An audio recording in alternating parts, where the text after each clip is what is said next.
বুঝতে পেরেছে এটা জিনিসটা মনে হয় এভাবে করা উচিত হয়নি এবং তারা আমাদের শরণাপন্ন হয়েছে এবং আমরা তাদের অভিভাবক হিসাবে আমরা তাদেরকে ইনশাল্লাহ একত্র করে দিয়েছি এবং তারা উঠাও তো দুই বল কি অবস্থা দুপুর হাত তোমার ঠিক আছে তো হাত আমরা ঠিক আছি ইনশাআল্লাহ। তো কাজ হচ্ছে যে নো কোনো কিছু এবং এই যে সিদ্ধান্তটা হয়েছে সেটা আমাদের যে মুখপাত্র উনি হচ্ছেন শ্রদ্ধেয় আমার ভাইস প্রেসিডেন্ট দিয়ে তার পরিচালনা করেন।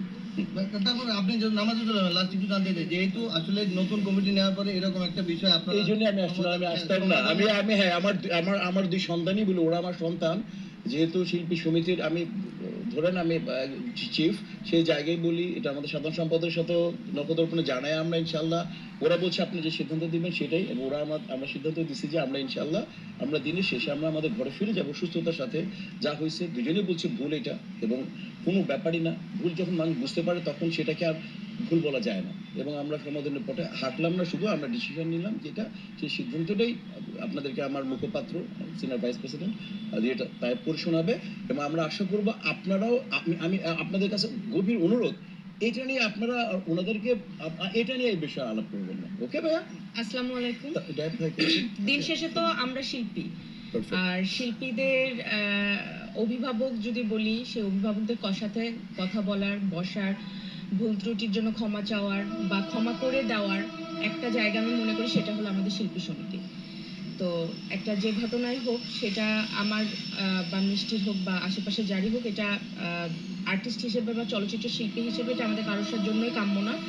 এখন যেটা হয়ে গিয়েছে ও আমার ছোট আমার ক্যারিয়ারের জায়গায় ও আমার ছোট সেই জায়গা থেকে ছোট বোন ও বলেছে যে যা হয়েছে আমরা ভুলে যাই ঠিক আছে।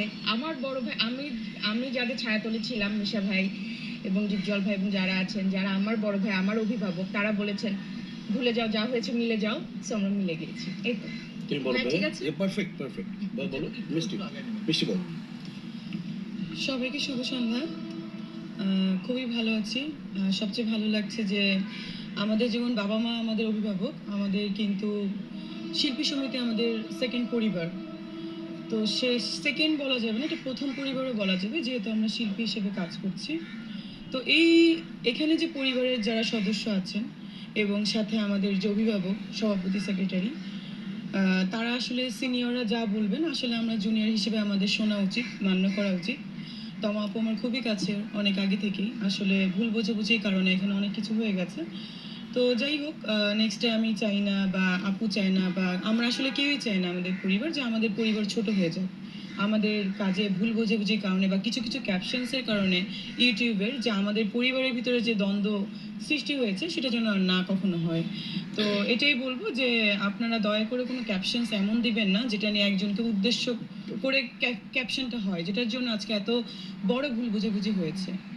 অনুরোধ করছি আমি অনুরোধ করছি মানে ক্যাপশনস গুলো আপনারা একটু কাইন্ডলি সুন্দর সমীচীন ভাবে দিবেন। না দিলে আসলে আমাদের মধ্যে একটা দ্বন্দ্ব লেগে যাচ্ছে। আজকে তমা আপুর সাথে কালকে দেখা যাবে আরেকজনের সাথে কালকে দেখা যাবে আমার সঙ্গে আরেকজনের তার সঙ্গে আমার এরকম একটা প্রবলেম আসলে মানে হয়ে যাচ্ছে। সো ক্যাপশনস গুলো আপনারা কাইন্ডলি অনুরোধ করবো রিকোয়েস্ট করবো আপনারা মানে উদ্দেশ্যমূলক ভাবে কাউকে দিবেন না। কথা বলতে বলতে অনেক কথা বলা হয়ে যায়।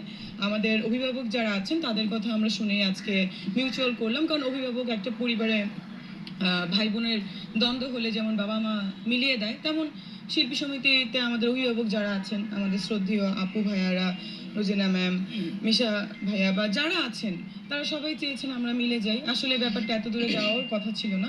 তো যাই হোক যা হয়ে গেছে সেটা তো আর ফিরে আসবে না কিন্তু ভবিষ্যতে এমন কোনো কিছু আমরা করব না বা হবে না যেটার জন্য আসলে আমাদের সমিতি বলেন আমরা শিল্পী হিসেবে আমরা ছোট হয়ে যাই। আর কাইন্ডলি আপনারা দয়া করে কোনো রিকোয়েস্ট এমন কোনো ক্যাপশনস দিবেন না যেটার জন্য আমরা মানে ক্ষতিগ্রস্ত।